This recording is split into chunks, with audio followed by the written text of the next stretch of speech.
નમસ્કાર ખેડૂત મિત્રો, આજે તારીખ 22 નવેમ્બર 2024 ને આજની સવારની હવામાન અપડેટની અંદર માહિતી મેળવીએ તો બંગાળની ખાડીમાં વાવાઝોડું બને તેવી શક્યતાઓ છે. સાથે જ આ સિસ્ટમની અસર ગુજરાતમાં કેવી જોવા મળશે, ગુજરાતમાં માવઠું થશે કે નહીં તેની સંપૂર્ણ માહિતી મેળવીશું. આ સાથે જ ઠંડીને લઈને પણ નવી અપડેટ સામે આવી રહી છે તેની પણ માહિતી મેળવીશું. ચેનલમાં નવા હોય તો ચેનલને સબસ્ક્રાઇબ કરી નાખજો અને વિડીયોને લાઈક આપીને તમામ ખેડૂત ભાઈને શેર કરી દેજો. તો મિત્રો, ખાસ કરીને બંગાળની ખાડીમાં આગામી 24 કલાક દરમિયાન એક સાયક્લોનિક સર્ક્યુલેશન સક્રિય બને તેવી શક્યતાઓ છે. આ સિસ્ટમ આગળ વધતા દક્ષિણ ભારત તરફ ગતિ કરશે, ત્યારબાદ તે લો પ્રેશર અને તેમાંથી ડીપ ડિપ્રેશન સુધી પહોંચે તેવી સંભાવના રહેલી છે.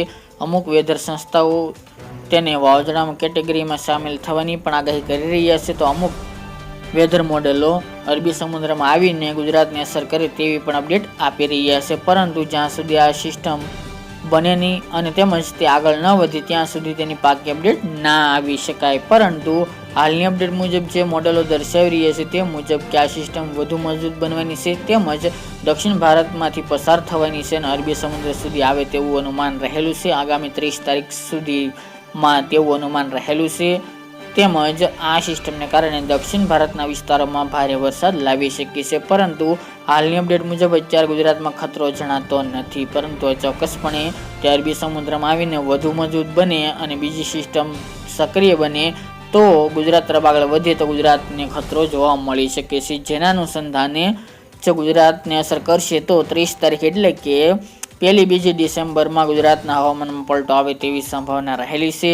અને જો વાવાઝોડું બને તો ભી ગુજરાતમાં કોઈ પવન નહીં ફૂંકાય, પરંતુ આ ચોક્કસપણે પવનની ગતિમાં થોડો વધારો થઈ શકે છે આગામી 30 આસપાસ તારીખો દરમિયાન. બાકી ગુજરાતમાં કોઈ પણ માવઠાની શક્યતા હાલની અપડેટ મુજબ જોવા મળતી નથી. અને સિસ્ટમ ગુજરાત નજીક આવશે તો ગુજરાતને અસર કરતા રહી શકે છે, બાકી તો તે નહિવત અસર કરતા રહી શકે છે. બાકી ગુજરાતમાં હમણાં હવામાનમાં પલટાની કોઈ સંભાવના જણાતી નથી, તેમજ કોઈ સિસ્ટમ અરબી સમુદ્રમાં બને હમણાં તેવી પણ શક્યતાઓ જોવા મળતી નથી. એટલે કોઈ ખેડૂત ભાઈને ડરવાની જરૂર નથી. વાત કરીએ તો તાપમાન અને ઠંડીની, ગુજરાતમાં ધીરે ધીરે ઠંડી વધી રહી છે, તેમજ શિયાળો હાલ તો સારો જોવા મળી રહ્યો છે, તેમજ ઠંડીમાં પણ ધીરે ધીરે વધારો થતો જોવા મળે તેવું અનુમાન રહેલું છે. બાકી ગુજરાતમાં 22 તારીખ બાદ છે વેસ્ટર્ન ડિસ્ટર્બન્સ આવવાનું છે, જેના કારણે ઉત્તરના પહાડી પ્રદેશોમાં ભારે હિમવર્ષા થશે, જેથી ગુજરાતમાં ઠંડીનું પ્રમાણ વધી શકે છે.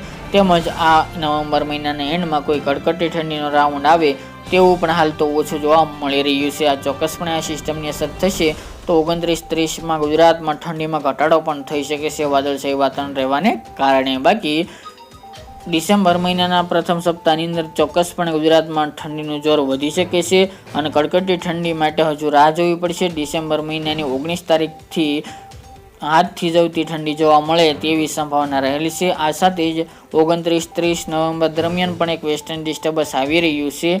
તે પણ ઉત્તર ભારતના વિસ્તારોમાં હિમવર્ષા ભારે જોવા મળશે, જેના કારણે ગુજરાતમાં ચોક્કસપણે ડિસેમ્બર મહિના દરમિયાન ઠંડીમાં વધારો થાય તેવું અનુમાન રહેલું છે. અત્યારે ગુજરાતના તાપમાનની વાત કરવામાં આવે તો ગુજરાતના મોટાભાગના ભાગોની અંદર તાપમાનનો પારો 17 ડિગ્રી કરતાં પણ નીચે જોવા મળી રહ્યો છે. હજુ તેમાં ઘટાડો થાય તેવી સંભાવના રહેલી છે. ખાસ કરીને ઉત્તરના સાબરકાંઠા, બનાસકાંઠા, પાટણ, મહેસાણાના જિલ્લાઓ, કચ્છના જિલ્લાઓ અને ખાસ કરીને બોર્ડર લાગુ વિસ્તારની અંદર તાપમાનનો પારો 15 ડિગ્રી આસપાસ તો અમુક વિસ્તારમાં 14 ડિગ્રી આસપાસ જોવા મળી શકે છે આગામી દિવસની અંદર. બાકી સૌરાષ્ટ્ર અને દક્ષિણ ગુજરાતની અંદર તાપમાન 17-18ની રેન્જમાં જોવા મળશે.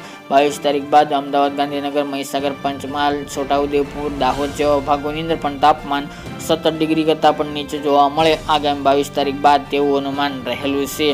બાકી પવનની ઝડપમાં સામાન્ય વધારો જોવા મળશે. બાકી ગુજરાતમાં ધીરે ધીરે ઠંડીનું પ્રમાણ વધી જશે તેવી શક્યતા રહેલી છે. તો મિત્રો, આ અત્યારની વહેલી સવારની અપડેટ. ફરી એક નવા વિડીયો સાથે મળીશું.